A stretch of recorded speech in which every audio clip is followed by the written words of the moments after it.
नमस्ते। आस्था और आहार में आप सभी का स्वागत है। और आज हम जानेंगे विज्ञान में कोश को। विज्ञान में कोश को बुद्धि और ज्ञान का आवरण भी कहा जाता है। बुद्धि की यह परत हमें अच्छी समझ देती है और मनुष्यों को जानवरों से अलग करती है। मनुष्य और जानवर दोनों की ही भावनाएं, संवेदनाएं, यादें और विचार दोनों को प्राप्त होते हैं, लेकिन केवल मनुष्य ही सही और गलत में अंतर कर सकता है। जब मनुष्य को अपने अज्ञान में पड़े रहने का ज्ञान होता है, तब शुरू होता है मन पर नियंत्रण। मन को नियंत्रित कर बुद्धि संकल्प में जो स्थित होता है वह विवेकी पुरुष होता है। विवेकी को ही ज्ञान में कोश का प्रथम स्तर माना जाता है।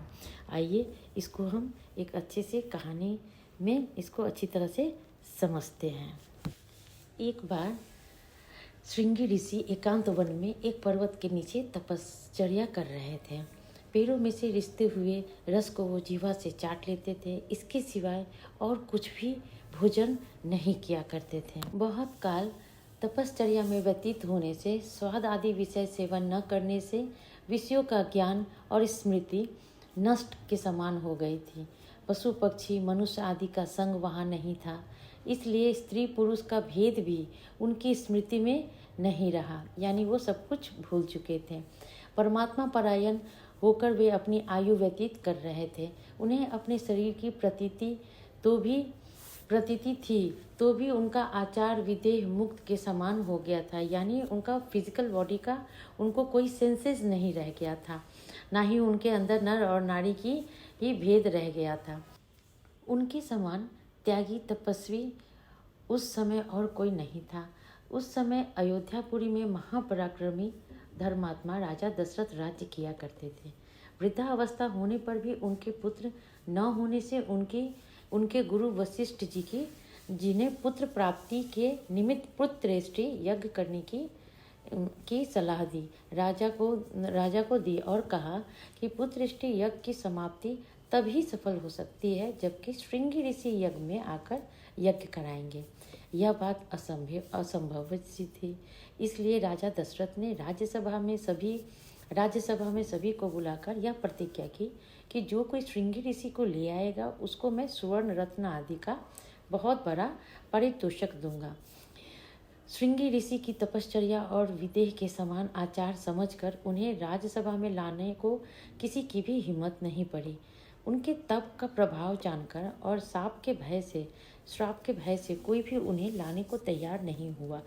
एक वेश्या जो सब बातों में कुशल थी, उन्हें राजसभा में लाने की प्रतिज्ञा करके उनके स्थान की तरफ चली और स्थान के समीप पहुंचकर जब सामान और मनुष्यों को छोड़कर अकेली ऋषि के आश्रम के समीप पहुंचकर उसके आचार को देखने लग गई। उनका आचार देखकर वह भी घबरा गई, परंतु उसने हिम्मत न हारी।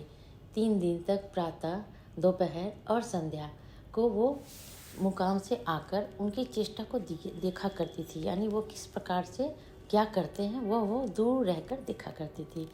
3 दिन देखने से उसे मालूम हो गया कि ऋषि एक पेड़ से टपकते हुए रस को दिन में एक बार जिह्वा से चाट लेते थे।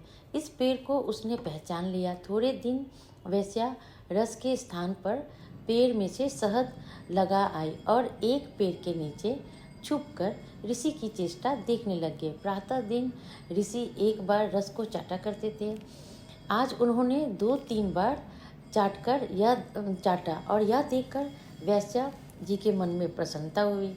दूसरे दिन उस पेड़ पर बहुत सा शहद लगाकर वैश्या आ गई। चारों तरफ से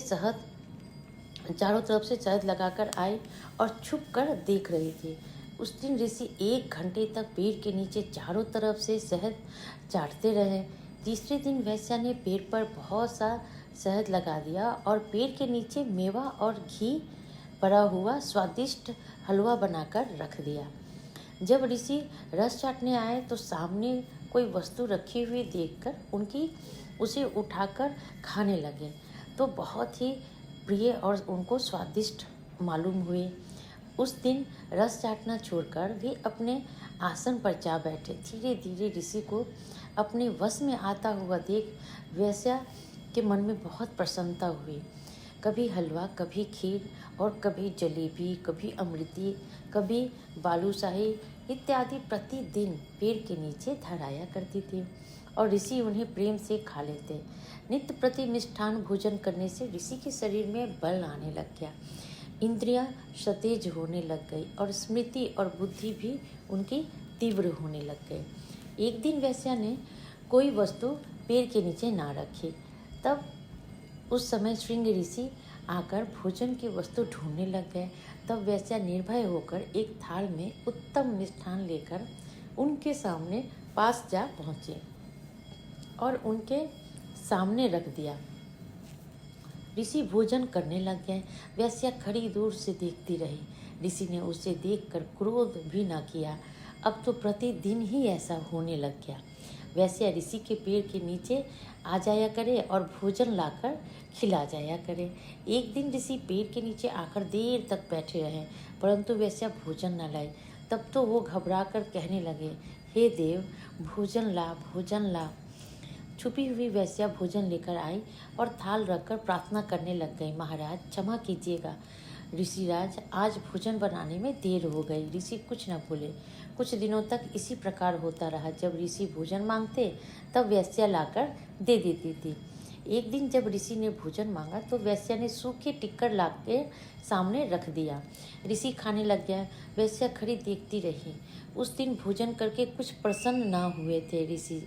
तब वैश्या हाथ जोड़कर कहने लगी, महाराज आज का भोजन स्वादिष्ट नहीं है। आज भोजन का सामान नहीं था।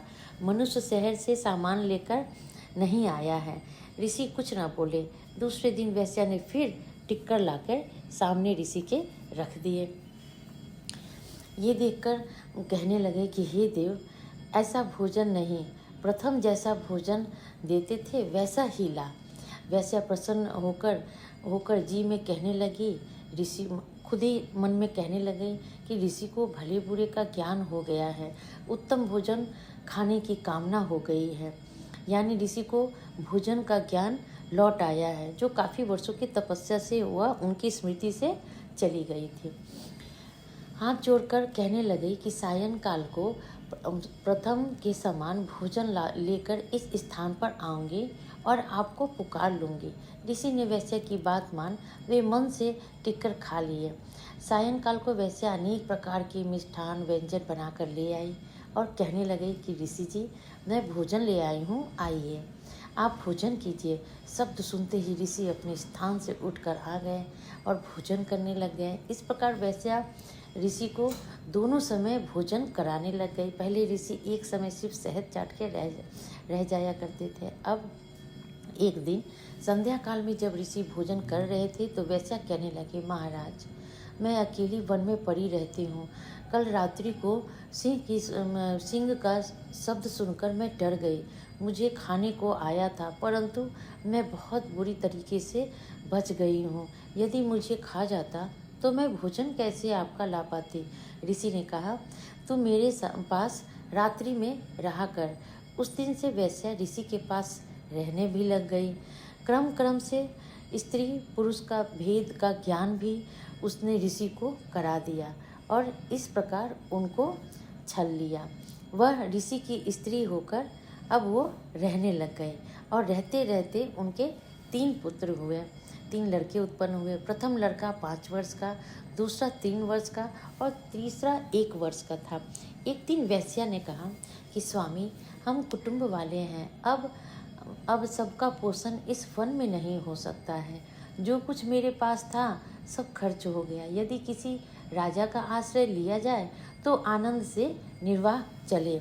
ऋषि ने कहा कि फिर क्या करनी चाहिए, कहाँ जाना चाहिए। वैश्या ने कहा, थोड़ी दूर पर दशरथ राजा का राज्य है, वहाँ वह राजा धर्मात्मा भी हैं, तपस्वियों को बहुत मान सम्मान किया करते हैं। यदि हम उनके दरबार में चले जाएं तो वह हमारी जीविका को बांध देंगे। ऋषि ने राजा के पास जाना स्वीकार किया।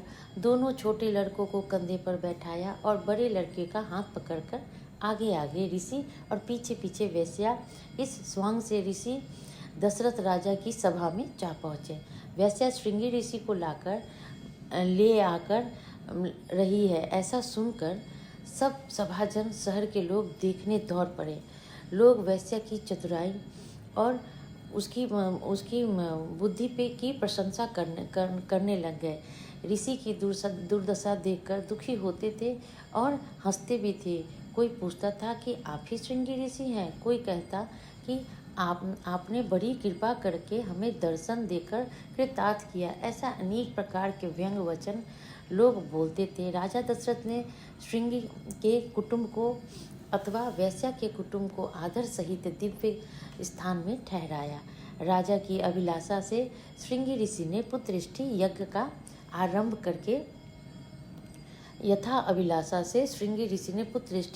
आरंभ करके तथा विधि क्रिया को समाप्त कराया। पूर्णाहुति के भोजन में दूर दूर देश से बहुत सारे पंडित ऋषिगण लोग आए थे।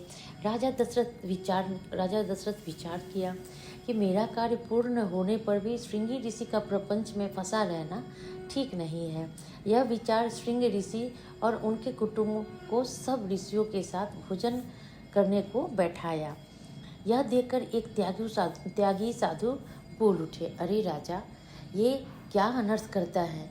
हम लोगों के बीच में जोरू और बाल बच्चे वाले का क्या काम है? राजा ने कहा, महाराज, ये श्रृंगी ऋषि हैं और उनके कुटुंब हैं। त्यागी आश्चर्ययुक्त होकर कहने लगा, क्या यही श्रृंगी ऋषि हैं?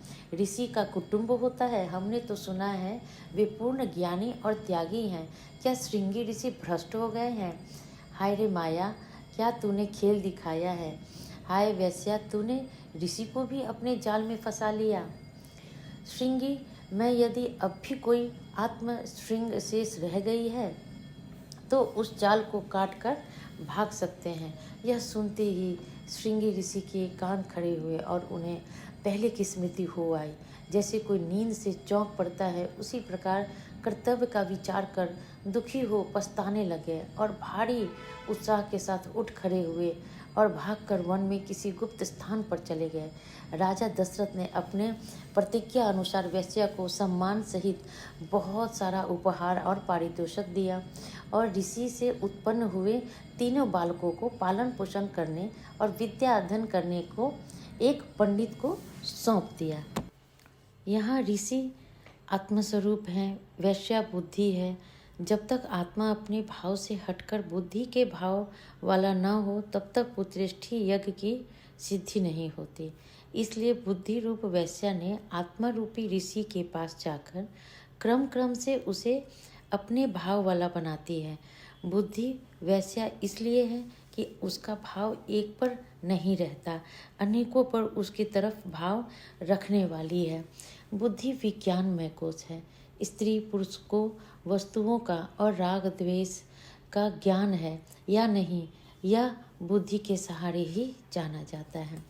वे तीनों पुत्र अन्नमय कोश, प्राणमय कोश, मनोमय कोश हैं। जब कोई त्यागी सद्गुरु मार्मिक वचन रूप उपदेश देते हैं तब आत्मरूपी ऋषि अपनी भूल को जान जाते हैं और लज्जित होकर सब प्रपंच को छोड़ अपने पूर्व स्थिति को प्राप्त होता है। विज्ञानमय कोश से ही बंधन और संसार है, इसलिए इस कोश की निवृत्ति होना ही मोक्ष है। अब आइए चलते हैं कि कैसे हम अपने इस कोश को जागृत करेंगे।